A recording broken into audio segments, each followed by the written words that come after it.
certinho.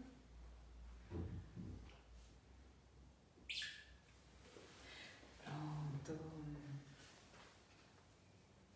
Eu já estou com você. Você viu na minha página também? Estou indo nela. Tá. Agora eu vou compartilhar. Isso. Olha, já Toscana, tem já amigo assistindo, a querida Toscana. Boa noite, Toscana. A Branca também já está por aqui. Querida. Faltam 5 minutinhos para a gente começar. Boa noite, Branca. Olha, a Letícia. A boa noite. Letícia também. A Letícia está representando o Miltinho. Porque o Miltinho e o Caio, de segunda, tem aula de manhã e à tarde. Então eles chegam depois da live em casa. A Vera Bortoloso dando boa noite pra gente também. Vera. A Lilian Plastina. Boa noite, a Lilian. A Dona Hortência deve estar assistindo também. É verdade. Boa noite, Dona Hortência.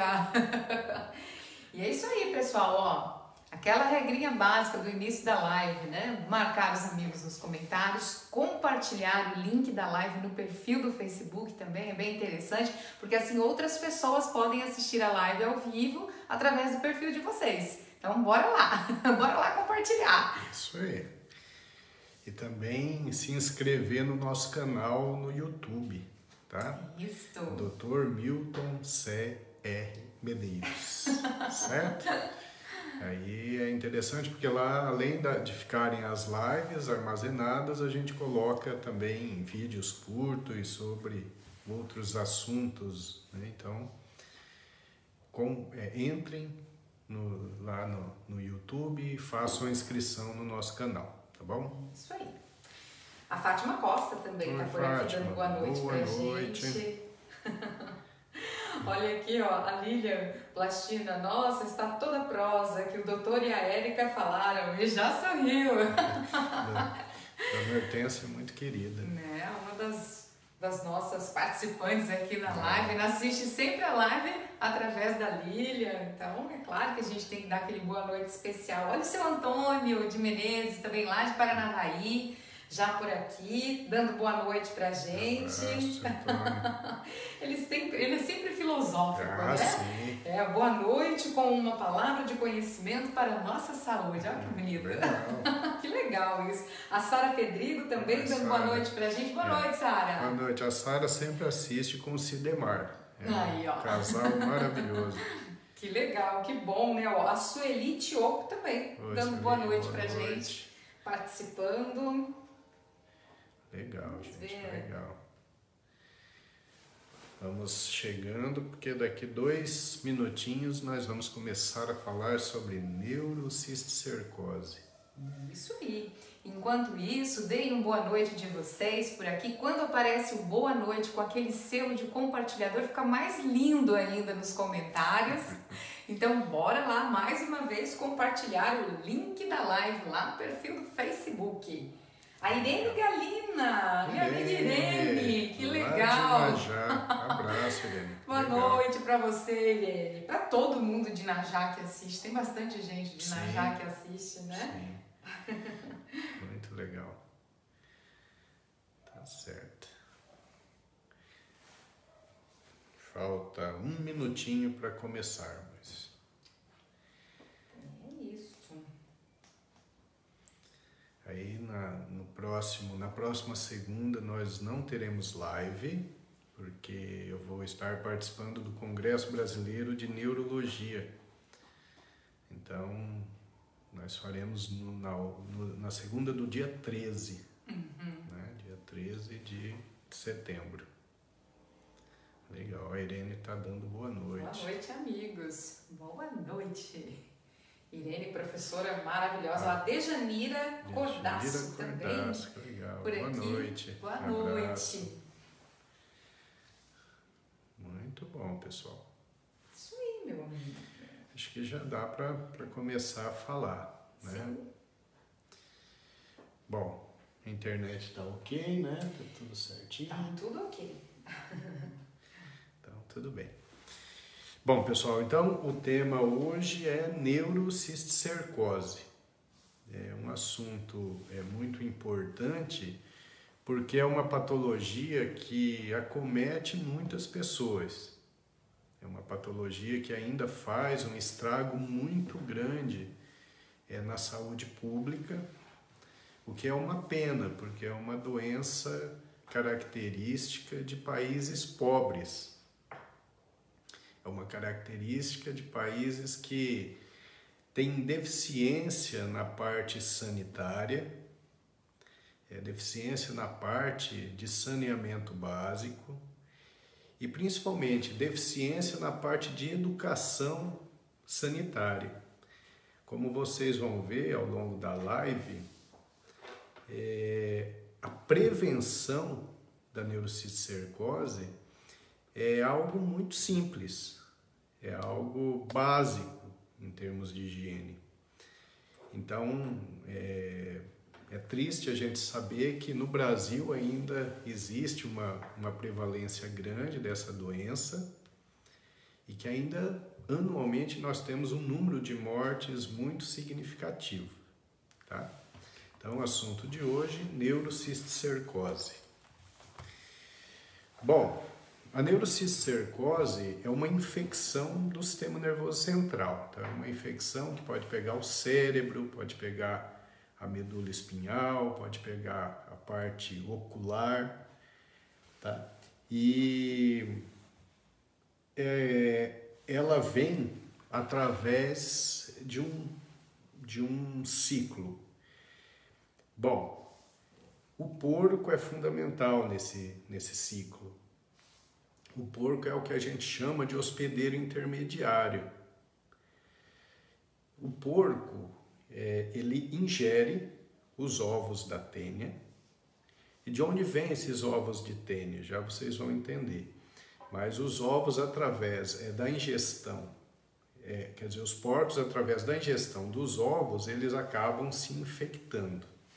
Então, o porco que come lá uma lavagem, né, isso é muito comum, pelo menos era muito comum, em lugares onde tenha, inclusive, resto de dejetos humanos, fezes humanas, com o ovo do cisticerco, então o porco ingere. Esse ovo, então, ele chega ali no sistema digestivo do porco, ele muda o formato, ele vira uma coisa chamada oncosfera, ele atravessa a barreira intestinal do tubo digestivo ali do porco, passa para a corrente sanguínea e vai se alojar na carne do porco. Eu acho que todos nós conhecemos aquela parte da carne do porco que a gente chama de canjiquinha ou pipoquinha. Isso era muito comum. São umas estruturas vesiculosas, umas bolinhas ali brancas na carne do porco. E, bom, a partir daí, sim, o ser humano vai ingerir essa parte, esse músculo do porco, essa carne do porco, contaminado com a canjiquinha ou a pipoquinha, né? Uma carne de porco mal cozida, mal frita, né? Às vezes uma carne de porco crua. E aí, quando o indivíduo ingere essa carne mal passada, ele acaba ingerindo então a larva da Taenia solium. Esse é o nome desse parasita, Taenia solium. Aí o que vai acontecer? Essa larva, ela desce pelo esôfago, passa pelo estômago, passa pela primeira porção do intestino delgado, que é o duodeno, chega no jejuno, que é a segunda porção do intestino, e lá ela vai grudar na parede do intestino. É com uma estrutura chamada escólex, é uma estruturinha que ela realmente gruda na parede do intestino. E a partir daí, essa larva vai se desenvolvendo. Ela vai utilizando os alimentos do indivíduo, ele vai utilizando as proteínas, os eletrólitos, os sais minerais, os carboidratos desse hospedeiro, dessa pessoa, e essa tênia vai crescendo. Essa larva deixa de ser larva e vai virando um verme adulto. É um verme adulto segmentado. Então são os proglotes, que são os anéis. São os anéis. Cada anel desse contém uma quantidade muito grande de ovos, em torno de 50 mil ovos por anéis. E a solitária, então, a Taenia solium, é chamada de solitária. Por que ela é chamada de solitária? Porque normalmente ela atinge tamanhos tão grandes e ela utiliza tanto os nutrientes do hospedeiro, do ser humano, que nem tem espaço para outro verme. Geralmente está sozinho. Aquela tênia enorme que pode atingir tamanhos absurdos. Pode ter tênia solitária de 2 a 4 metros.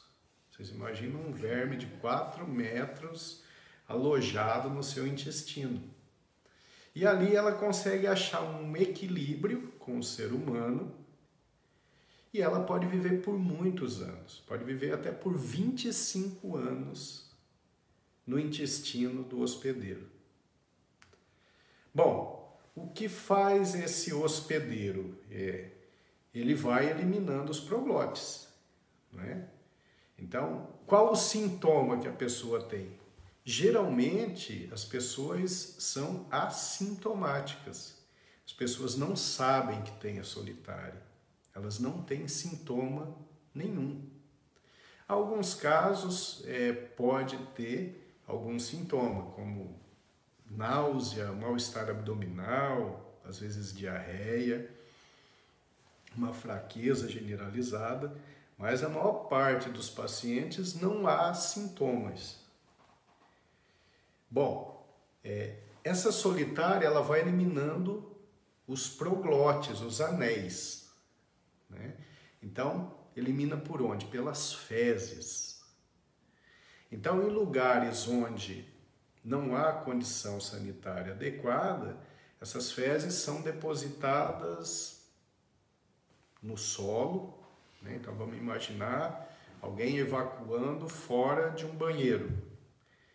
Então saem muitos proglotes e esses proglotes liberam uma quantidade enorme de ovos, né? Cada proglote liberando ali em torno de 50 mil ovos.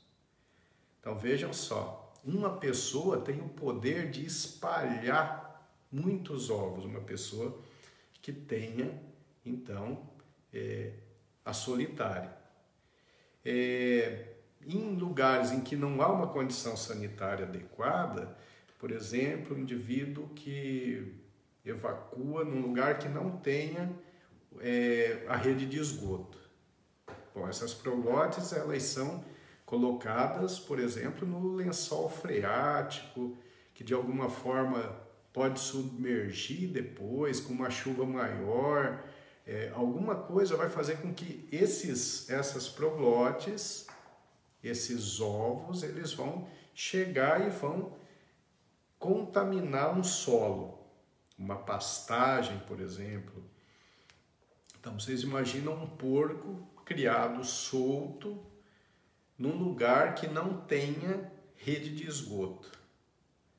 Então, existe uma chance muito grande da pessoa conseguir se contaminar nesse local, tá certo? Então, uma única pessoa pode eliminar uma quantidade enorme de ovos e cada ovo desse, vocês imaginam, cada proglote, 50 mil ovos. Uma pessoa elimina muitos proglotes, muitos segmentos numa única evacuação. Então, vocês imaginam o tanto de ovos que estão disseminados. Bom, esses ovos podem chegar no porco. E a partir daí o porco vai, de novo, formar a canjiquinha, a pipoquinha no músculo. E alguém vai comer aquela carne e vai pegar a tênia solitária. Mas esses ovos podem também chegar para o ser humano. Quando o indivíduo ingere o ovo, aí é que está o problema. Por quê? Esse ovo ele vai passar pelo estômago, ele vai chegar ali no intestino, ele vai mudar o formato, ele vira uma coisa chamada oncosfera, que já é uma fase da larva, passar pela parede do intestino, entrar na corrente sanguínea e ser distribuído. Pode parar nos músculos, pode parar atrás do olho, pode parar no cérebro, pode parar na medula óssea. Então, quando o ser humano ingere o ovo da tênia, ele não vai ter tênia, ele vai ter neurocisticercose. E como é que ele vai ingerir esse ovo? Bom, ele pode ingerir através de uma verdura contaminada com ovo de tênia. Ele pode adquirir tomando uma água contaminada com ovo de tênia. Ele pode adquirir porque ele vai num restaurante, né? Porque alguns pacientes que têm neurocisticercose, quando eu falo, eles falam: pô, doutor, mas eu não moro no sítio, eu lavo minha mão direitinho, como que eu posso ter pego? Bom, acontece que você pode comer num restaurante, comer em algum lugar onde tenha um indivíduo que prepara a sua comida que tenha a tênia, que tenha a solitária. E esse indivíduo pode não ter a condição ideal de higiene. Nós temos que lembrar que aqueles proglotes que saem da tênia, como eu disse, eles liberam uma quantidade enorme de ovos na região perianal. Isso dá prurido, dá um mal-estar. Então, o indivíduo com uma tênia, se ele não tiver condição de higiene adequada, ele pode tocar o ânus e antes de lavar a mão, ir preparar um alimento. E ali ele vai liberar um monte de ovos. E aí, o indivíduo está lá num restaurante ou está comendo fora e ele ingere, então, a comida contaminada com ovo. E a partir daí ele vai adquirir a neurocisticercose. Então vocês vejam que esse ciclo ele é bem complexo. Comer a carne de porco não dá neurocisticercose. Comer a carne de porco contaminada dá a tênia. Agora, comer os ovos da tênia, que vão sair através das fezes das pessoas, e isso produz a neurocisticercose. Tá certo? Então é um ciclo mais ou menos complexo. E muito interessante, né? Vocês veem que a gente pode cortar esse ciclo de diferentes formas. Como, por exemplo, lavando as mãos. Se esse indivíduo que tem teníase, ele lava a mão sempre que vai ao banheiro, lava a mão sempre antes de preparar um alimento, ele não vai distribuir os ovos. Se o indivíduo evacua num lugar onde tenha uma rede de esgoto, onde tenha saneamento básico adequado, mesmo tendo tênia, ele não vai distribuir esses ovos para as pessoas. Então, saneamento básico adequado é fundamental. E em casa, na hora de preparar os alimentos, a gente tem que tomar muito cuidado, em especial com as verduras, né? Porque uma verdura pode estar contaminada com ovo de tênia, tá certo? Eu fiz uma abordagem geral para vocês terem uma ideia, né? Eu vou falar do quadro clínico, o que acontece, o que a pessoa com neurocisticercose sente. Mas essa abordagem global é para vocês já ficarem atentos de como o ciclo é complexo, tá certo? Meu amor, mais boa noite aí que eu vi. Claro, e já tem aqui algumas pessoas se manifestando já de acordo com a sua abordagem. Olha, a Solange Betasa tá com a gente, dando boa noite. Solange. A Rosana Santos também. A Jana Nones, dando boa noite dela também pra gente. A Regina Takashima. Regina, querida, abraço. Isso. A Rosane da Silva Ribeiro também tá por Rosane, aqui. sempre presente. Rosângela Calisto Oi, também. Rosângela, Ó, a minha mãe tá assistindo. A Viviane também já vem por aqui, minha irmã. Aí Davi, Carlinhos, todo mundo. Família toda. Todo mundo. A Zilda Rodrigues também. Kledinger. Sempre com a gente, né? Tá a Helena Grise lá de Najá, querida Preta. A Hilde Assone tá por aqui também. Boa noite pra Hilde. A Catarina Miuki. Catarina querida. Dando boa noite. Presente. A Jaqueline Negrete. A Jaqueline disse assim que ficou. As canequinhas. Olha aqui, ó. E ela disse que chegou atrasada porque ela foi levar um doguinho para um lar temporário. Então tá super perdoada, né? Sim, mas ela também fez um comentário. Ela disse que ficou com nojo de comer fora agora, depois do seu comentário. É um risco, né? Olha, eu confesso que eu tava ouvindo aqui e eu também fui ficando um pouco apreensiva, mas é uma grande verdade, né? Olha, o Valdecir e a Elisângela estão por aqui também dando boa noite.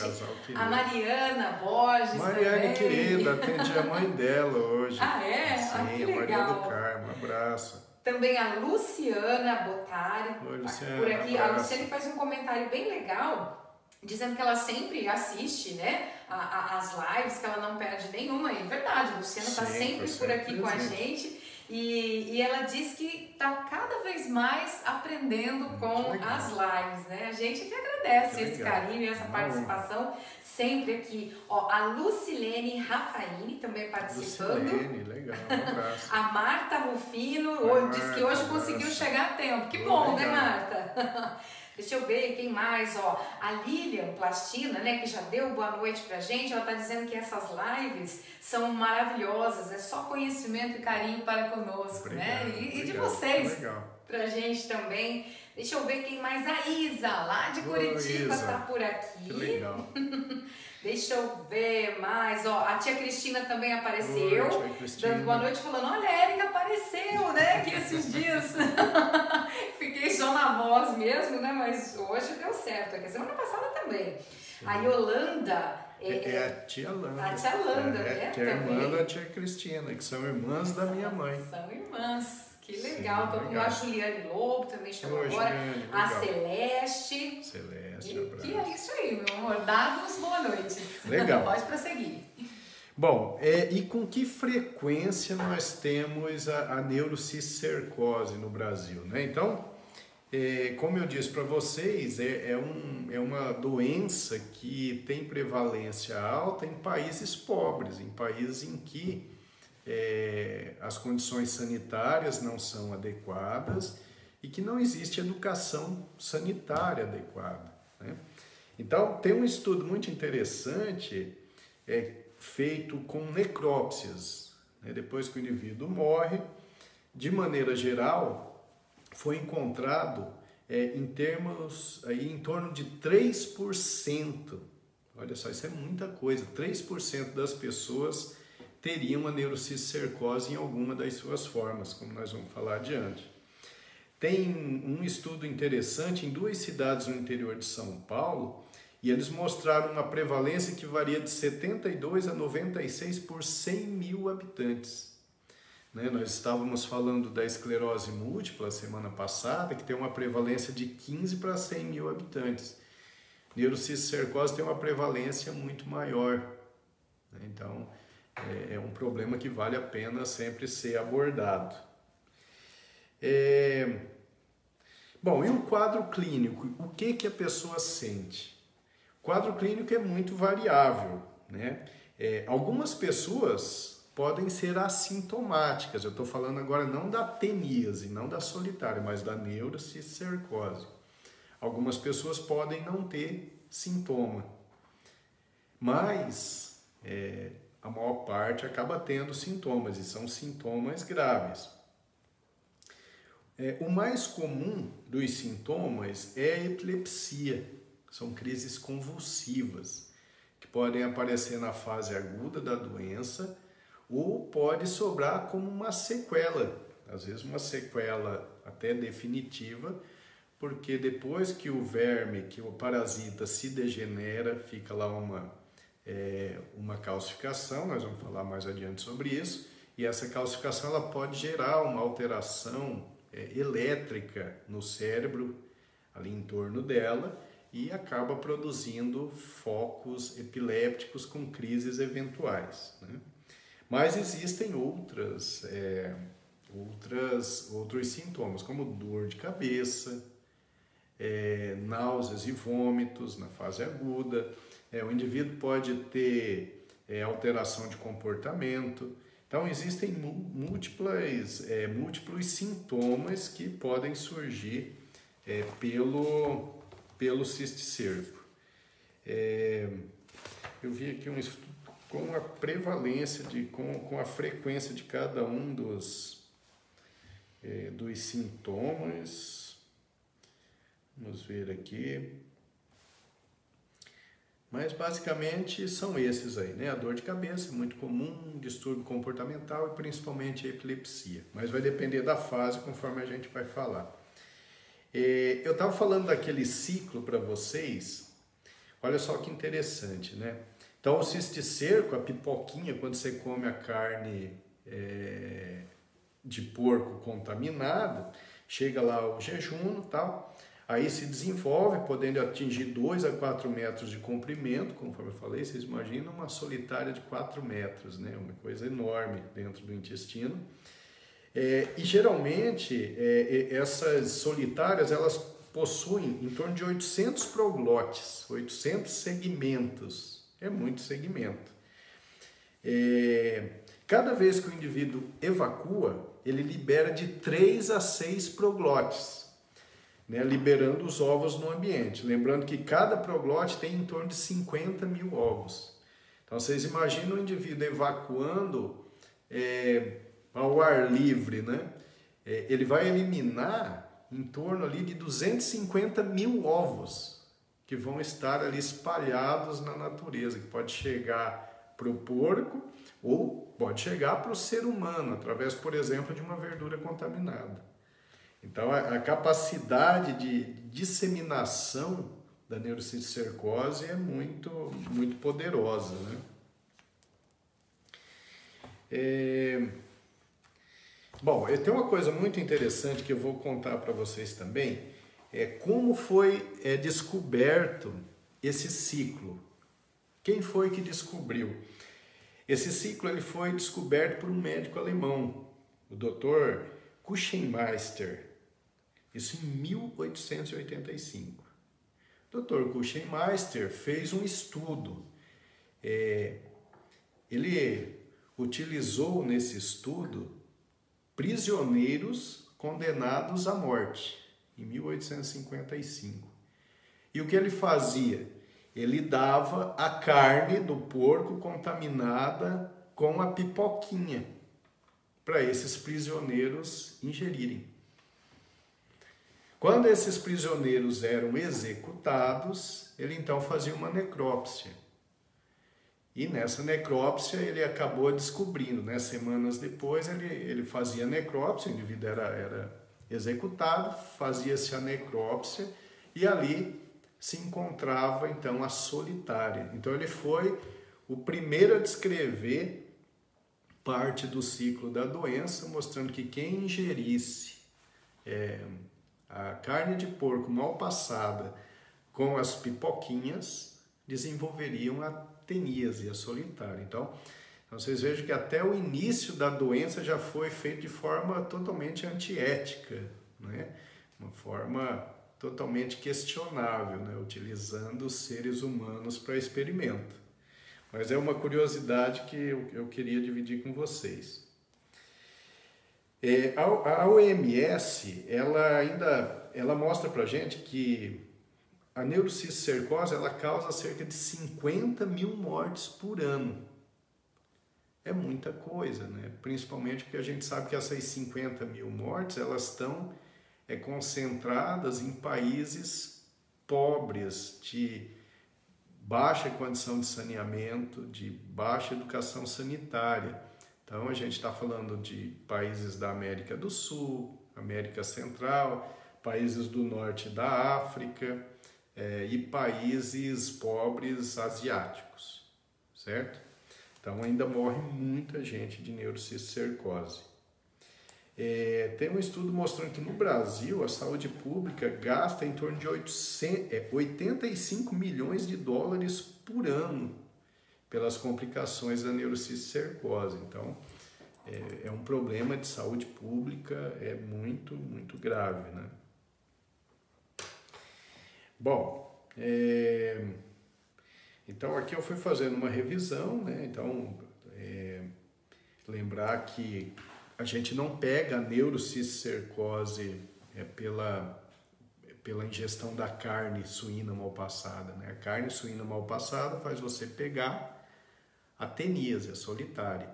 A ingestão dos ovos da teníase é que vão, quando você ingere esses ovos da teníase, é aí que você vai adquirir a neurocisticercose, né? Então, a ingestão acidental de ovos da Taenia solium em água e alimentos contaminados. Existe a possibilidade de pessoas que têm a solitária desenvolverem a neurocisticercose. São duas possibilidades. Bom, uma mais comum é aquela da falta de higiene. Então, o indivíduo tem a solitária, quando ele evacua, ele libera os proglótis. Uma parte, 1 ou 2 ou 3 proglótis se rompem na região perianal, libera ali um monte de ovos, aquilo produz um desconforto, um prurido, o indivíduo vai lá, coça e desatentamente ele leva a mão à boca. Então ele está colocando ovos de tênia, da tênia dele, na própria boca. Então, esse ovo que ele vai ingerir vai chegar lá no intestino, vai se transformar na oncosfera, vai passar a parede intestinal, cai na corrente sanguínea e pode parar no cérebro. Assim como pode parar no músculo também, né? Algumas pessoas têm a chance, por exemplo, de ingerir o ovo e ter a sorte de parar no músculo. E não vai ter nenhum problema. Mas esse ovo ele pode parar no cérebro, na medula espinhal ou atrás do olho, tá certo? Então, essa é a chamada autoinfecção externa. E tem uma forma mais grave que é o seguinte: o indivíduo tem a tênia, ele tem a solitária. Aí existe um movimento de um proglote que, ao invés de descer, ele sofre um processo de refluxo e ele sobe para a parede, para a câmara estomacal. Ele chega no estômago. O que acontece no estômago? O suco gástrico, que é ácido, ele destrói a parede do proglote. E aí libera um monte de ovo. Vocês imaginam, 50 mil ovos. E o que acontece? Uma boa parte desses ovos vão entrar ali pelo intestino e vão parar no cérebro do indivíduo. Por isso que, inclusive, nas chamadas da live, eu coloquei ali um cérebro com um monte de lesão, um monte de cisticerco. Esses casos, normalmente, acontecem por causa dessa chamada autoinfecção interna. Então, o indivíduo tem a tênia migra para o estômago, rompe o proglote, libera um monte de ovos, o indivíduo absorve aqueles ovos e vai fazer múltiplas lesões cisticercóticas no cérebro. Tá? Então, essa é uma forma de ter uma quantidade enorme de lesões cerebrais neurocisticercóticas, né? Bom, aí esse cisto ele chega lá no cérebro do indivíduo. O que acontece lá? Bom, então ele se instala no cérebro, então vira aquele cisto, que é uma larva ativa.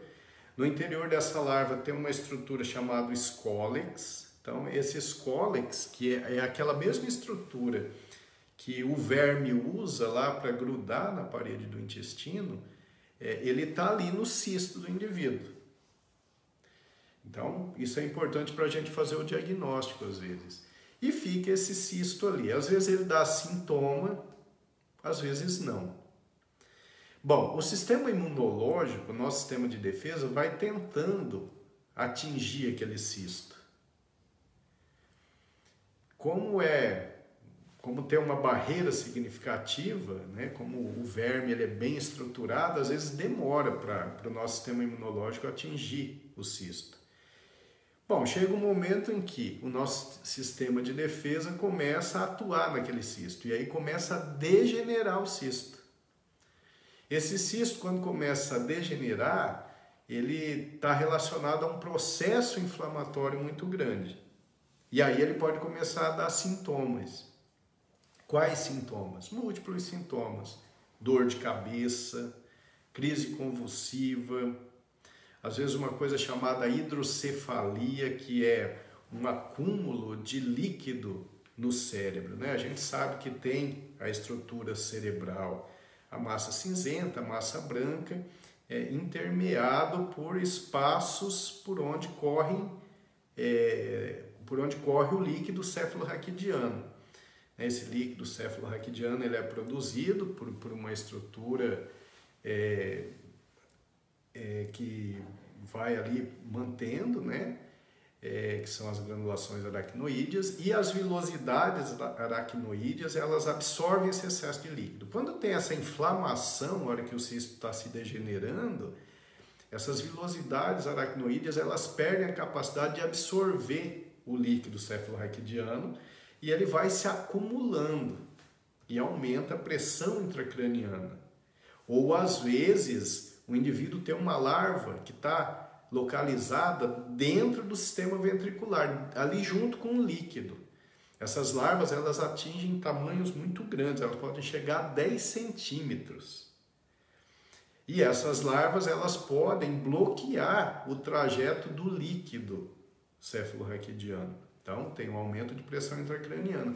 Por isso que, às vezes, vocês veem pessoas que têm que fazer cirurgia por causa de neurocisticercose, porque elas têm hidrocefalia. Então, nós temos que fazer o quê? Nós colocamos uma válvula ventrículo peritoneal. Essa válvula, ela é colocada e tem lá um catéter que está dentro do ventrículo, um outro que passa pela pele e vai lá para o abdômen.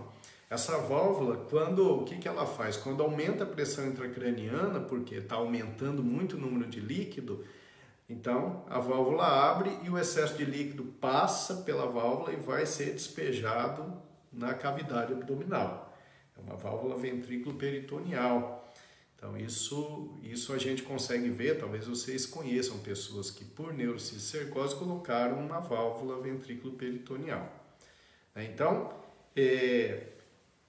essa é uma possibilidade, o cisto degenerando e causa todos esses problemas que eu falei. Algumas pessoas têm o cisto, esse cisto se degenera, não dá muitos sintomas, às vezes não dá sintoma nenhum, ele vira um nódulo e depois desse nódulo fica uma calcificação.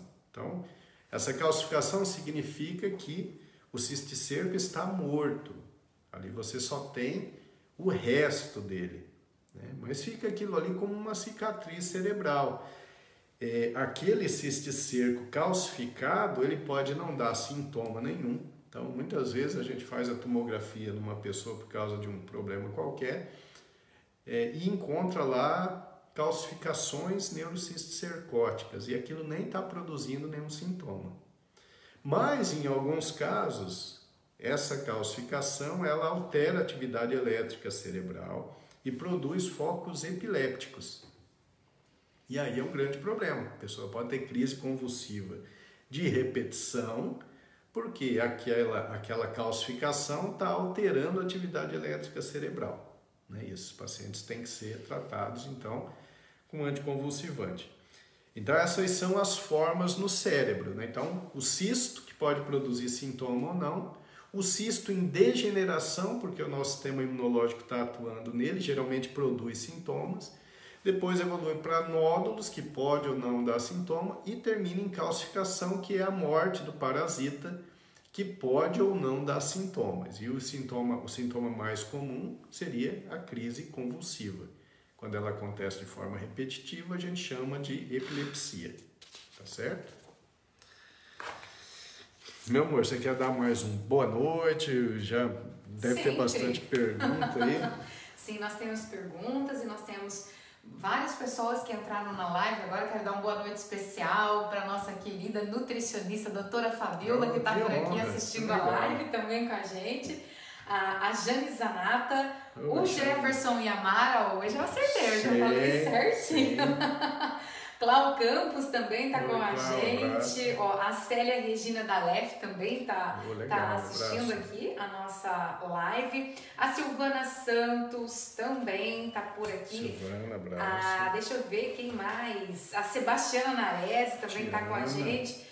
Olha, o seu Antônio de Menezes, ele disse assim, ó, de grande importância ouvir todas essas informações com muita riqueza de detalhes e sem pôr panos quentes, sem rodeios.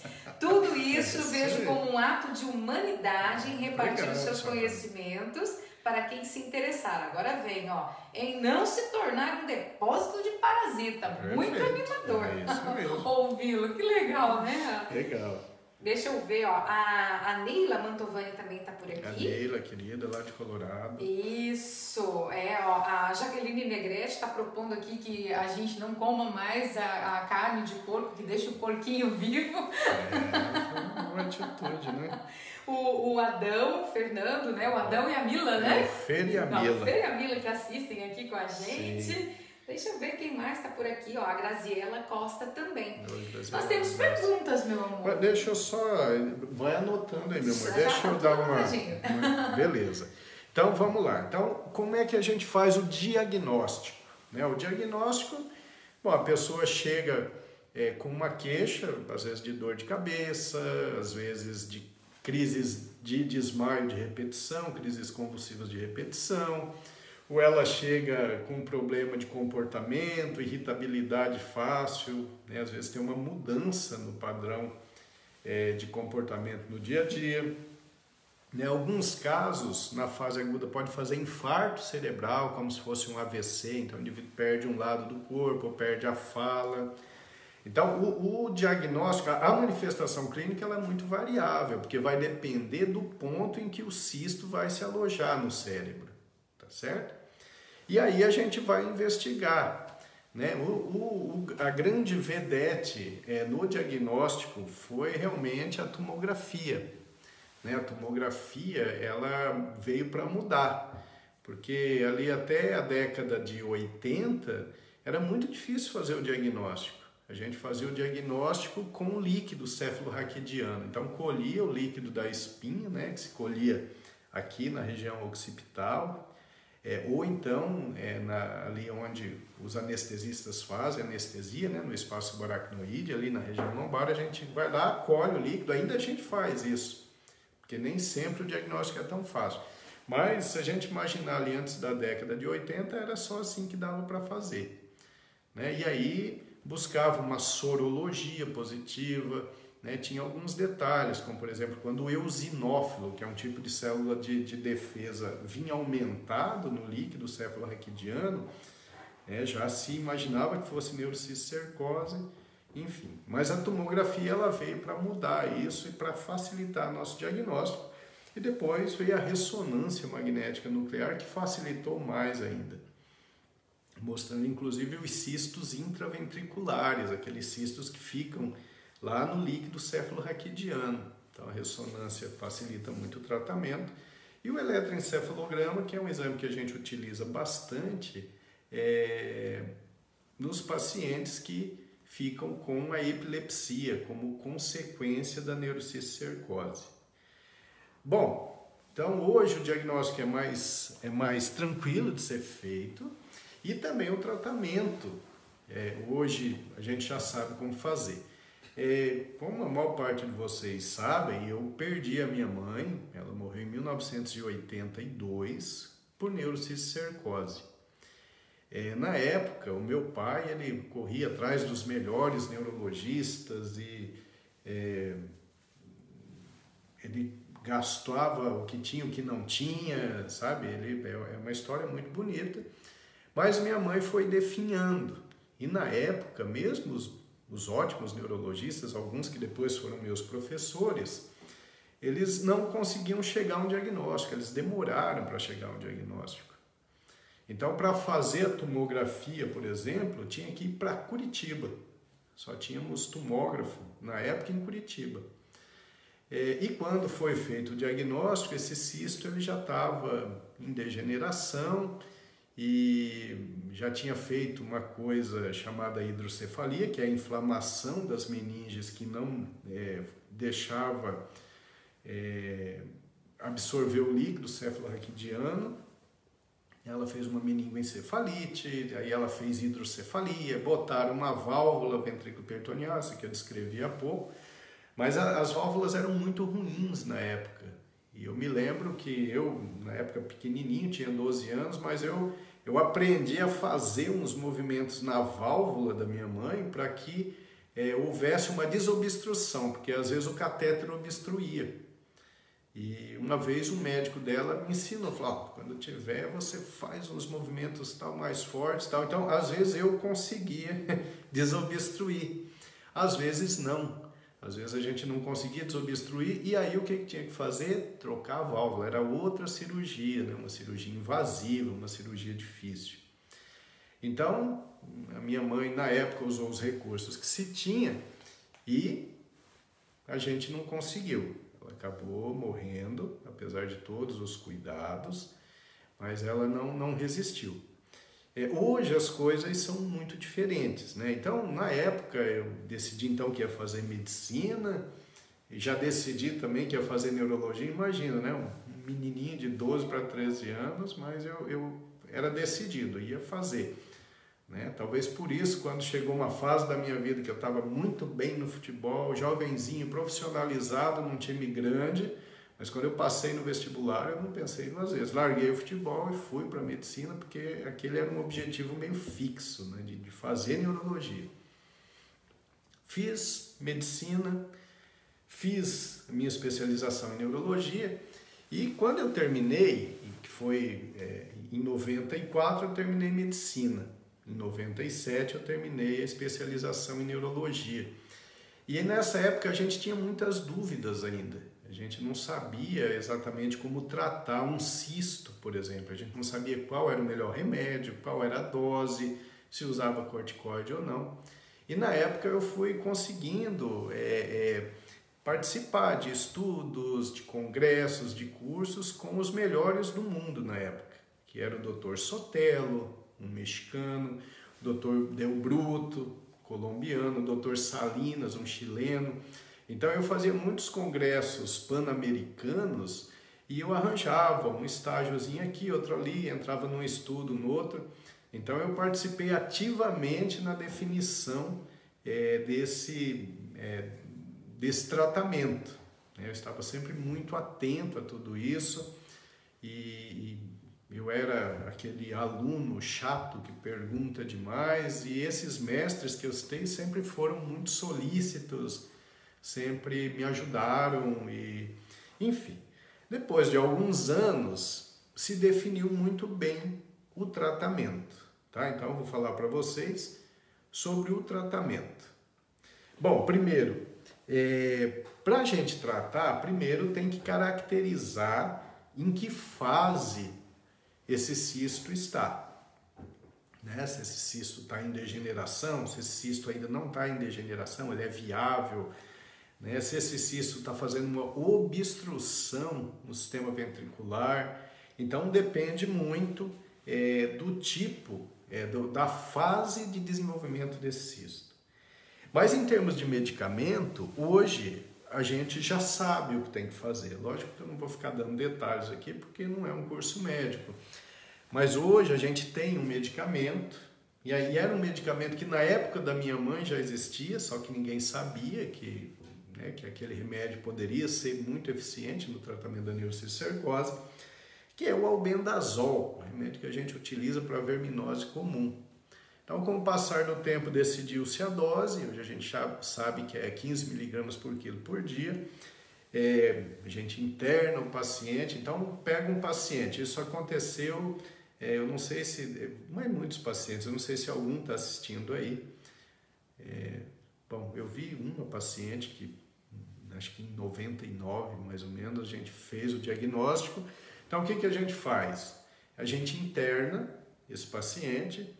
a gente vai fazer o albendazol e faz um corticoide associado, porque quando a gente faz o albendazol, o cisto vai se degenerar e produz muita inflamação, então tem que ter o corticoide junto. Então a gente consegue hoje um sucesso muito grande nos cistos que a gente chama de cistos viáveis, aqueles cistos que ainda não estão em degeneração, que provavelmente era a fase em que minha mãe estava lá quando procurou o neurologista na fase inicial. Então hoje a minha mãe certamente teria uma chance de sucesso no tratamento muito grande, né? Porque eu já peguei pacientes com um número maior de cistos do que minha mãe, com cistos maiores e com um resultado excelente, resultado positivo com esse tratamento. Bom, mas às vezes o indivíduo tem já uma hidrocefalia, ele já tem uma dificuldade na circulação do líquido cefalorraquidiano, por quê? Tem uma inflamação ali nas vilosidades aracnoídeas e tal, não está absorvendo o líquido, aí o albendazol não vai adiantar. O que tem que fazer? Aí entra as cirurgias. E as cirurgias se modernizaram demais.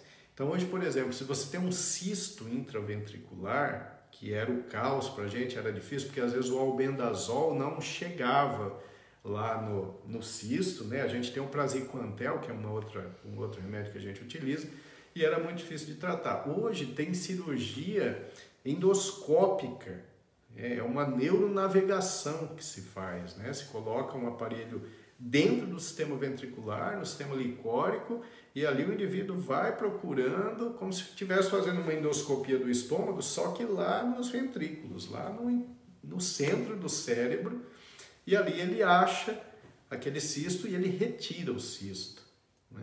Ou se já tem uma hidrocefalia crônica, se faz aquela mesma derivação ventrículo-peritoneal que se fez na minha mãe, mas hoje é tudo mais moderno. Raramente o catéter obstrui, né? A válvula é muito mais moderna, muito mais funcional. Então o tratamento melhorou demais. E esse tratamento vai depender, obviamente, da fase da neurocisticercose, da localização em que o cisto se apresenta no quadro clínico. Mas hoje nós temos muito a fazer. E existem aqueles que têm apenas a calcificação, né? A maior parte não sente nada, mas alguns têm a calcificação e isso produz um foco epiléptico. Então nós vamos tratar como sendo uma epilepsia convencional. Hoje nós temos antiepilépticos muito modernos, muito eficientes, com bem menos efeitos colaterais do que tínhamos no passado. Então o tratamento melhorou demais, melhorou muito. Em relação à frequência da neurocisticercose, quando eu cheguei aqui em Arapongas, a gente tinha um secretário da saúde muito eficiente, o Dr. Evaldo Sanches, e nós montamos um ambulatório de neurologia na Regional de Saúde. Aí, na época, então, eu atendia lá um número X de casos e nós víamos muitos casos de neurocisticercose, muitos. Inclusive, a gente lutava muito pelo aumento do número de tomografias, né? O Estado liberava poucos, o SUS liberava poucos e a gente estava sempre brigando, inclusive com o Dr. Evaldo nos apoiando para conseguir mais tomografias. Então, a gente pegava muita neurocisticercose. Felizmente, as condições sanitárias melhoraram. Aqui na nossa região houve uma melhora muito grande, né? Hoje em dia, eu vejo muito pouco neurocisticercose em atividade. Eu vejo poucos casos por ano. Eu tenho que internar muito pouco por ano para tratar. Na minha época de HU, ou logo que eu cheguei aqui em Arapongas, né, nos meados da década de 90, era muito comum. Por quê? Porque, felizmente, houve alguma melhora em termos de saneamento básico.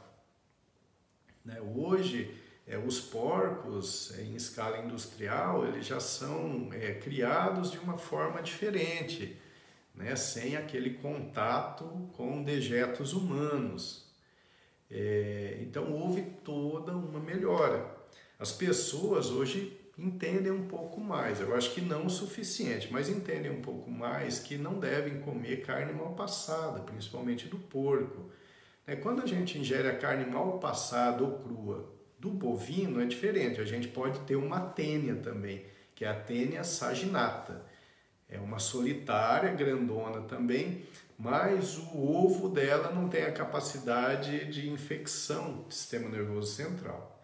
Então, o grande problema, o problema que pode ser fatal, é a ingesta de carne de porco mal passada, né? Então, hoje em dia, o serviço de vigilância sanitária funciona bem para inspecionar a carne.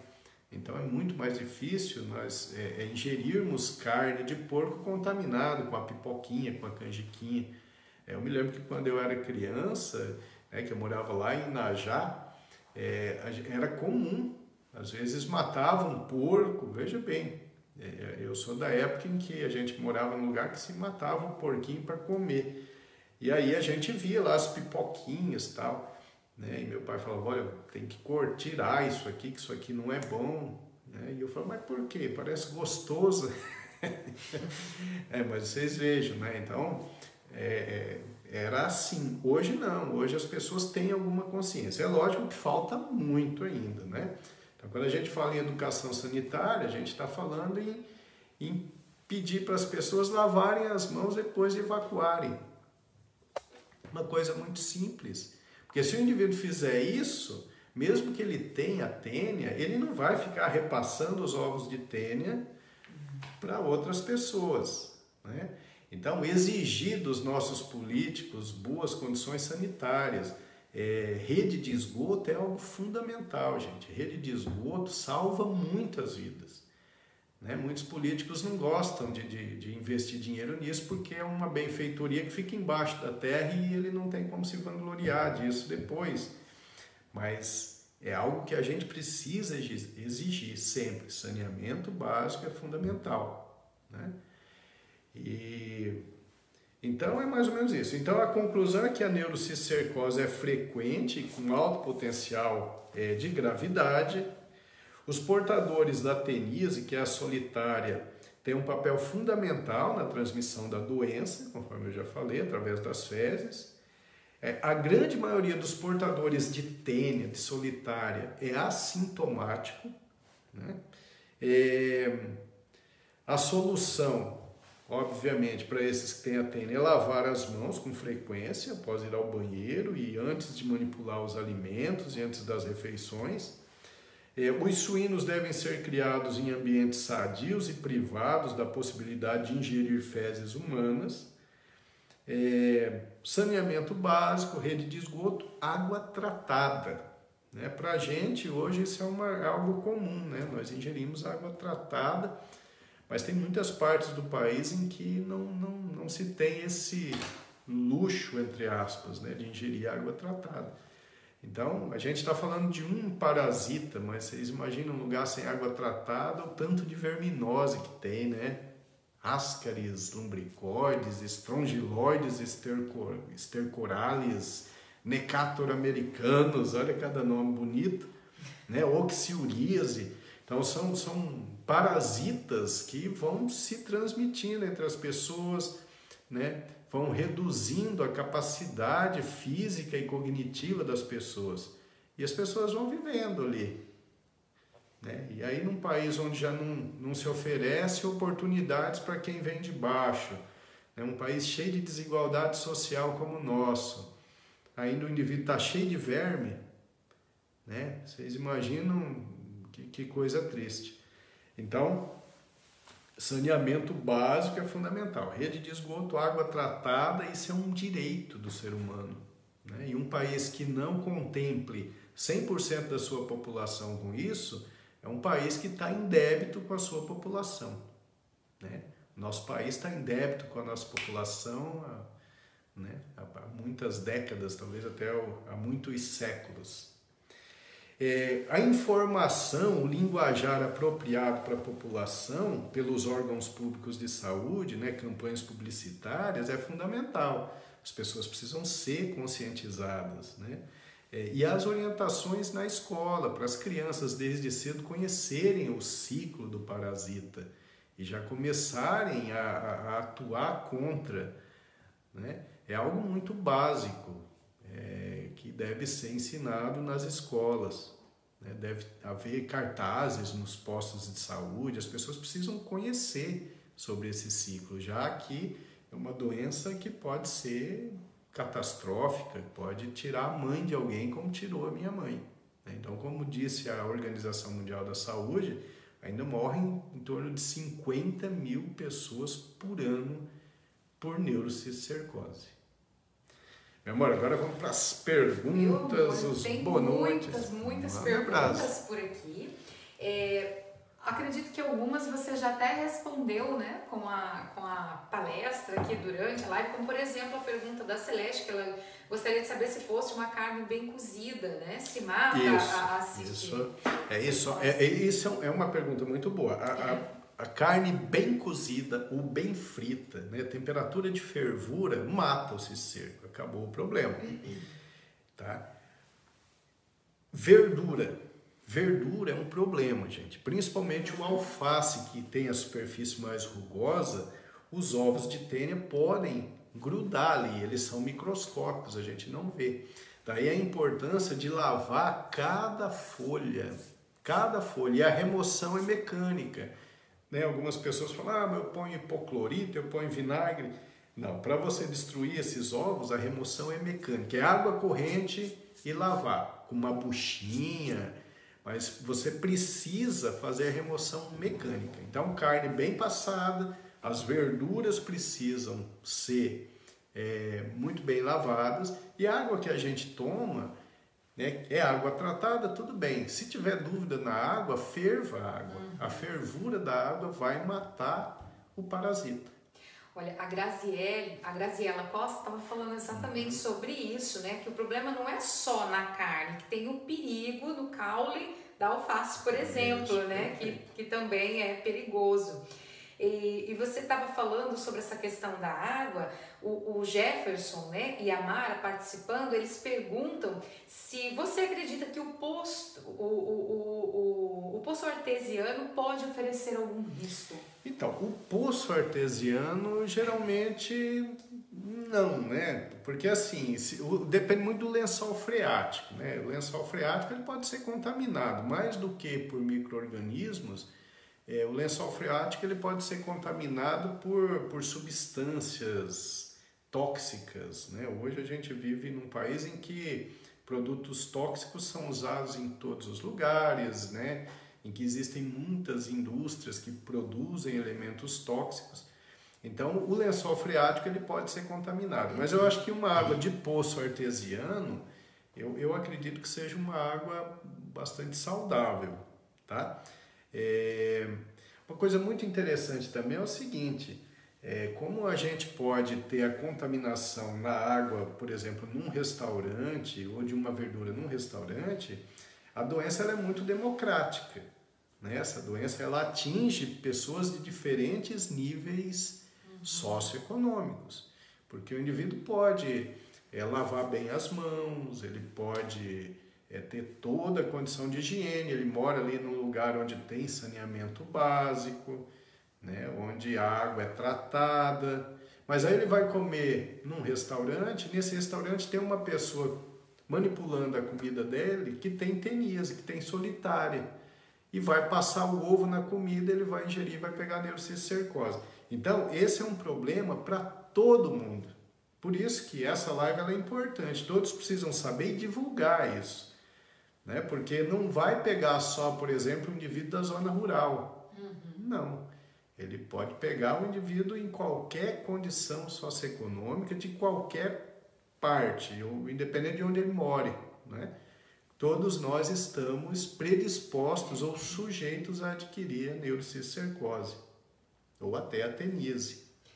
A Sara Fedrigo, ela disse que na infância, quando criança, ela ouvia muito falar sobre a neurocisticercose. Na época as pessoas até falavam, né, a doença do verme do porco na cabeça, né?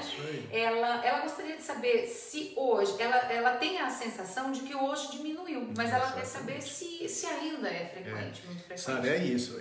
Na nossa região diminuiu sim, né? Justamente por causa dessas melhorias de condições de saneamento básico. Eu acho que aqui no norte do Paraná a gente tem realmente uma redução do número de casos, isso é visível. Eu tenho essa impressão que você tem também. Apesar de nós não termos estudos estatísticos, mas é a impressão que eu tenho. Mas o país é muito heterogêneo, né? O Brasil é um país continental, muito heterogêneo, e a gente vive num lugar de condições melhores em relação a outros. Então aqui eu acho que diminuiu sim, eu acho que a sua impressão é correta. Mas tem partes do país em que ainda existe uma quantidade muito grande de teníase e neurociscercose. A Lucilene Rafaine colocou uma situação e eu também estava pensando nisso quando você estava falando, né, sobre a situação.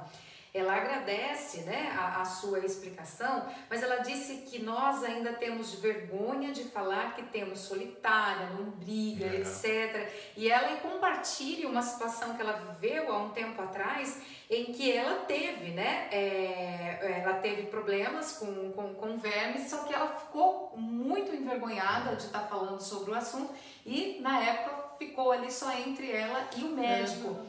Mas realmente, eu entendo você sim, mas qualquer um pode adquirir, né? Você pode pegar, não porque a sua condição de higiene não é legal, o seu conhecimento sanitário não é legal, você está sujeito a pegar, porque as pessoas ao redor, as pessoas da sua comunidade erraram em algum ponto e você adquiriu, tá? Eu, por exemplo, eu tive muito verme, olha só, hein? Declaração...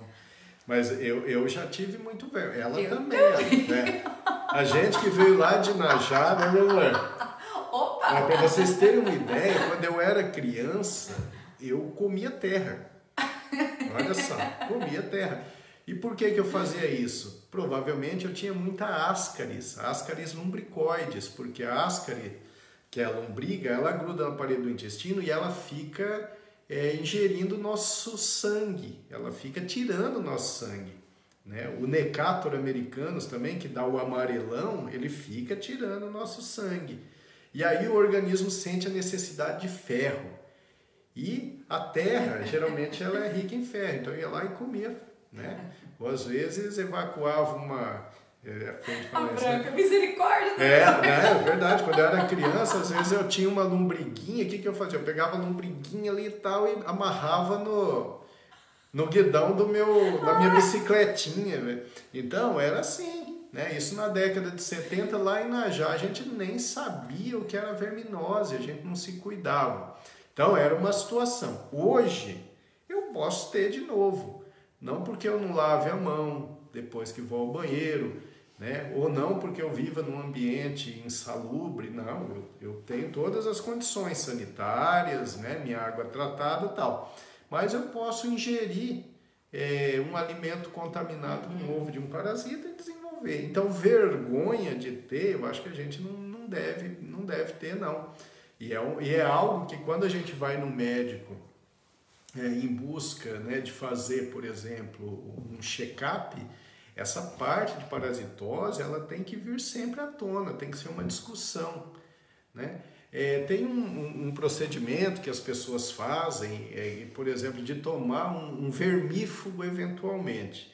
Isso eu já sou contra pelos riscos, né? Então, por exemplo, o vermífugo que se toma, o albendazol é um bom vermífugo, mas vocês imaginam se essa pessoa tiver um cisto neurociscercótico e não souber, e toma uma dosezinha de albendazol, o que vai acontecer? O cisto vai começar a degenerar, vai produzir um processo inflamatório cerebral e pode ser algo grave.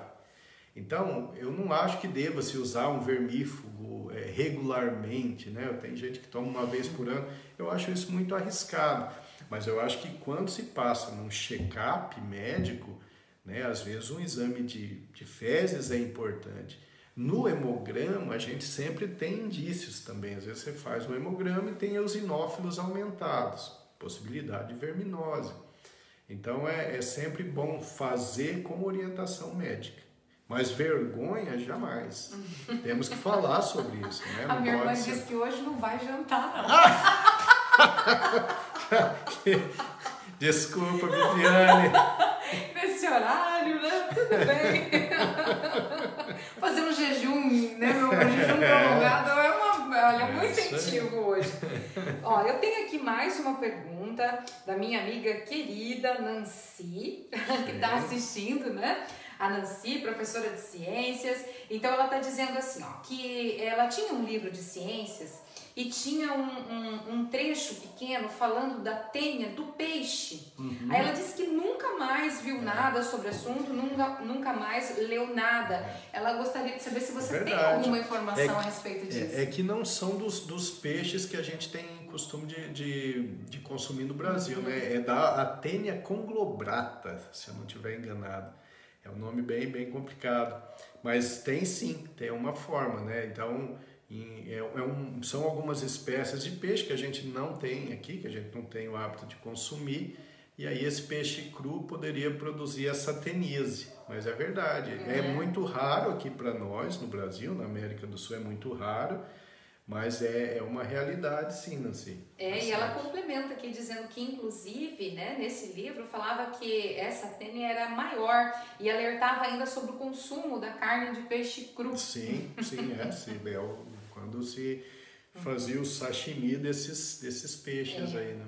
Olha, o Neto tá por aqui assistindo a nossa live, que estava viajando, pediu desculpa pelo atraso, imagina, o importante é que chegou, né? Que legal, que honra você aqui com a gente, abraço. Pois é, tem mais algumas pessoas que entraram na live aqui também, ó, a Sandra Maria, dando boa noite pra gente, dizendo que chegou atrasada. E olha só, meu amor, a Celeste está compartilhando que também comia terra quando era criança. Sim, eu acho que muita gente que está assistindo essa live comia terra e está com vergonha de falar, né? Pois é, ó. Ela disse que antigamente havia muitos sanitários também, que eram como um poço, uma casinha, né? Que foram aterrados. Era uma coisa bastante comum antigamente. Era fácil de contaminar, né? o solo, né? Muito fácil. Ó, o Fábio Lopes também está por aqui, dando boa noite. Abraço. O Valmir Lazarim também. O Mirim, meu amigo Mirim. Mirim foi um baita zagueiro, joguei com ele muito tempo. É um cara muito querido. Abraço pra você, Mirim. Legal. A Jaqueline Negrete, ela tem uma cachorrinha que é terrível, né? A gente assiste alguns vídeos que ela posta, ela tá dizendo que você é mais arteiro. Era mais arteiro que a Esperança. Que a Esperança, a cachorrinha dela. É verdade, eu era terrível. Também acho, viu, Jaqueline? Deixa eu ver aqui quem mais. Ó, nós temos mais perguntas. Inclusive a pergunta da própria Jaqueline, que vem agora. Ela gostaria de saber se existe algum medicamento no qual podemos tomar como prevenção, mas sem contraindicação.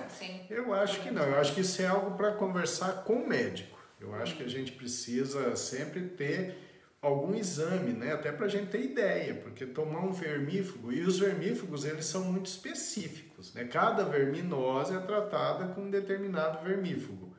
Então tomar assim a olho, a esmo, eu acho que não é uma solução legal. Eu acho que tem que ser sempre por orientação médica. Mas eu acho que o check-up médico anual, quando a gente faz aquele check-up, é importante falar sobre esse assunto, buscar sintomas e no exame, às vezes, buscar uma verminose específica. Mais uma comedora de terra aqui se manifestando no grupo. Sara, bem-vindo ao grupo.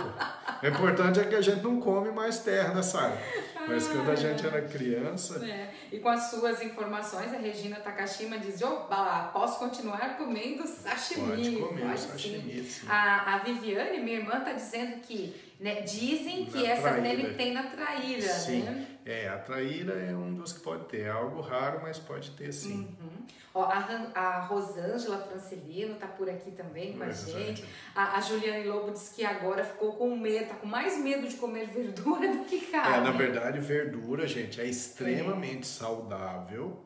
A gente precisa ingerir verdura, a gente precisa ingerir legumes. A gente só tem que se preocupar em lavar em água corrente, tá? Eu não quero de forma alguma que vocês fiquem com medo.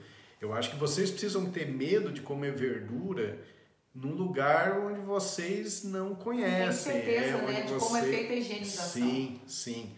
Mas, por favor, verdura é fundamental. Tem que continuar ingerindo e bastante. Gente, o pessoal tem um humor que é ótimo, né? A Irene Galina disse que ela comia tanta terra, mas tanta terra, que o pai quase fez uma escritura em vez da certidão de nascimento. Oi, Irene. Não, mas a Irene é minha colega de infância lá de Inajá, muito querida, professora brilhante. Irene, mas naquela época a gente realmente, né, Inajá não tinha saneamento básico de forma nenhuma, né? Banheiro dentro de casa, eu fui conhecer depois de muito tempo. E a gente brincava descalço o tempo todo, né? O que não era ruim, nosso sistema imunológico até era legal, mas a gente se contaminava demais, né? Não era água tratada. Eu, por exemplo, quando mudei para Inajá, a princípio a nossa água era de um poço que meu pai cavava. Então a gente vivia em condições realmente complicadas. A gente se divertia muito, né, Irene? Corria para lá e para cá descalço, andava no mato. A infância foi boa, né? Ia tomar banho nos rios, a gente era terrível. Mas a gente acabava se expondo muito. Então ali era realmente um lugar propício para as verminoses, né? Mas eu comia terra, você também, a Sara também, olha aí. Olha, a Yolanda Naves também. Eu não. E é interessante, né? É uma reação interessante do organismo, né? A necessidade de ferro faz você querer comer algo rico em ferro, né? Poderia ser carne, né? Mas na época lá em Inajá, comer carne não era, a gente só comia de sábado quando comprava lá no açougue do Breda, o pai da Érica, meu sogro querido. Então a gente tinha vontade de comer terra, ia lá e mandava brasa, comia uma terrinha. A Isa diz que, gente, achei que estava arrasando, tomando vermífugo todo ano. Não, mas não é legal, assim. Te expõe a um risco que é desnecessário e também você está, né, atirando no escuro, porque você não sabe que verme você poderia ter. E a Celeste Lourenço ainda voltando a falar sobre o peixe, o pessoal ficou atiçado com esse assunto. Sim. Esse verme de peixe é o mesmo que provoca a doença da urina negra? Nossa, agora você me pegou, hein? Eu não sei. O que eu conheço, porque eu li isso há muito tempo, porque a gente não tem aqui. No Brasil não tem nada descrito. Mas essa Taenia conglobata, eu não tenho nem certeza que o nome é esse. Mas você adquiria quando ingeria o peixe, né, o sashimi, mas de umas espécies mais específicas, não são essas espécies que a gente consome aqui. E ele tinha um mecanismo de patogênico, fisiopatogênico, muito parecido com a tênia do porco, assim, no sentido de que ele grudava no intestino e ele crescia. E os sintomas que dava eram sintomas gastrointestinais. Tá? Eu não sei se produzia a doença da urina negra, realmente, se eu te falar, eu vou estar inventando aqui. Mas é algo muito raro, gente. Não precisa ter medo de comer sashimi, tá? A Taenia conglobata é rara e é em peixes que a gente nem consome por aqui regularmente, né?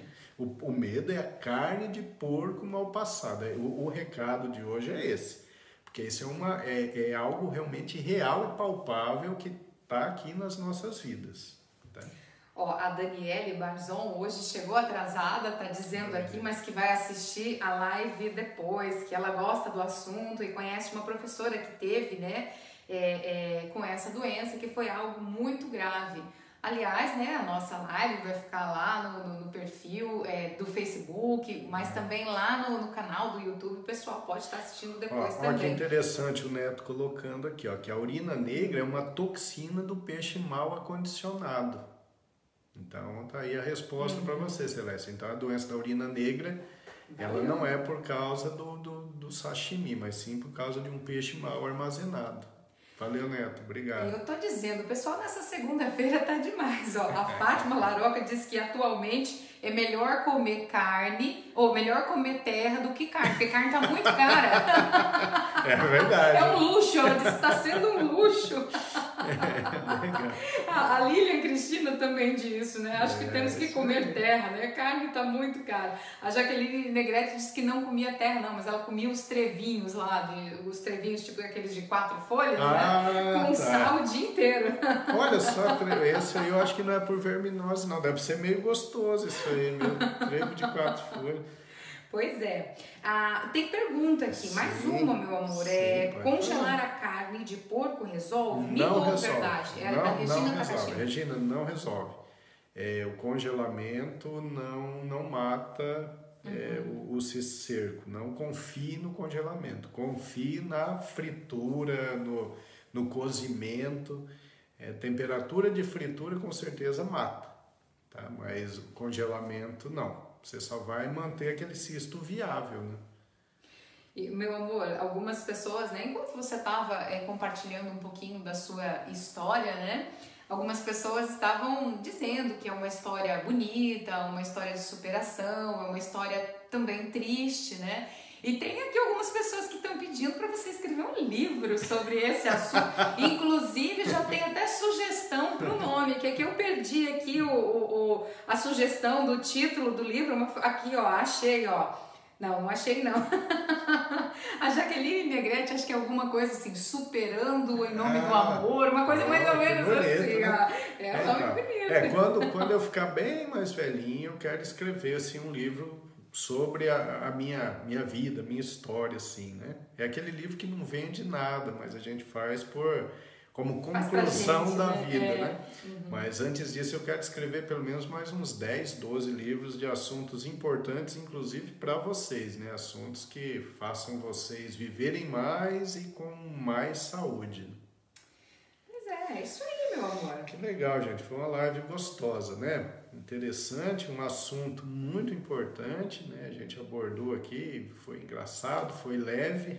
A gente está precisando de coisas leves, né? A gente está vivendo num país em que, né, tudo está tão pesado, tudo tão radicalizado, e juntar essas pessoas queridas nessa live, porque são, né, já é um grupo nosso aí, discutir um assunto que é um assunto importante, que é um assunto sério, mas a gente conseguiu tratar com leveza, graças a vocês, né? As perguntas muito boas, esclarecimentos, né? Que maravilha, isso é que é o legal, né? Isso foi muito bom. Então, lembrando que na próxima segunda nós não teremos live, porque eu vou estar participando do Congresso Brasileiro de Neurologia. Aí no dia 13 faremos uma live. Eu estou pensando se a gente faz sobre tontura ou se a gente faz sobre raiva. É um tema que eu tenho estudado bastante, os efeitos da raiva no sistema nervoso central, no organismo. Como a gente está vivendo num país em que tem muita raiva, né, pode ser que seja um assunto muito interessante. Eu gosto da ideia. Então, nós vamos fazer na próxima vez ou sobre tontura ou sobre raiva. Nós vamos decidir ainda, vamos ver o que a gente consegue formular. Se a gente fizer a próxima de tontura, a outra a gente faz sobre raiva. Se a gente fizer a próxima de raiva, a outra a gente faz sobre tontura. Porque tem muito paciente pedindo para a gente fazer sobre tonturas, né? É muito comum essa queixa no consultório. A Jaqueline está pedindo para fazer sobre raiva. Ela gostou. É interessante, é interessante. Pois é. A Irene também gostou. Eu também. Já que é para deixar aqui, né? Que legal. Registrado a nossa preferência. Então, olha, foi um prazer enorme, tá? Um abração para todos vocês. Abraço para as pessoas que vão assistir depois, meu amigo Nilton, Odenir, meu pai, a Neuza, Michele Lázaro. Michele Lázaro que deu um presente legal pra gente, né, meu amor? Que delícia! Ela deu umas geleias sem glúten, sem açúcar. Corretas, né? Nossa, bem gostosas. Eu que adoro geleia, tô me esbaldando. Legal. Hoje tem também um mito da comunicação no Brasil que está nos assistindo, mas por uma questão de imagem ele não pode aparecer, mas me avisou que está assistindo, um indivíduo que todos nós conhecemos, que é famoso, que é um cara muito querido, um cara do bem, mas que não pode aparecer, por enquanto pelo menos, tá? Um abração para ele sabe quem eu estou falando. E é isso, pessoal. Agradecer a linda estrela da live, né? Amor, você viu que hoje a gente tá combinandinho assim, ó? De roupinha azul, ó, que legal, né? Pois é. Quero aproveitar a oportunidade e mandar um abraço enorme pro meu irmão, que hoje está fazendo aniversário. Meu cunhado César, parabéns. Desejar muita saúde para ele. Advogado maravilhoso, um cara espetacular. Nós amamos você, cunhado. É isso Grande aí, ó. Abraço. E mais manifestações manifestações aqui que eu fui lendo ali sobre a questão da raiva. O pessoal apoiou a ideia e estão querendo ver a live sobre o assunto. Maravilha, maravilha, gente. Então, um abraço para vocês e até dia 13, tá? Provavelmente falando, então, sobre a raiva e suas consequências maléficas para o cérebro e para o organismo. Isso aí, gente. Boa semana para todo mundo, tá? Beijo, tchau. Beijo, tchau.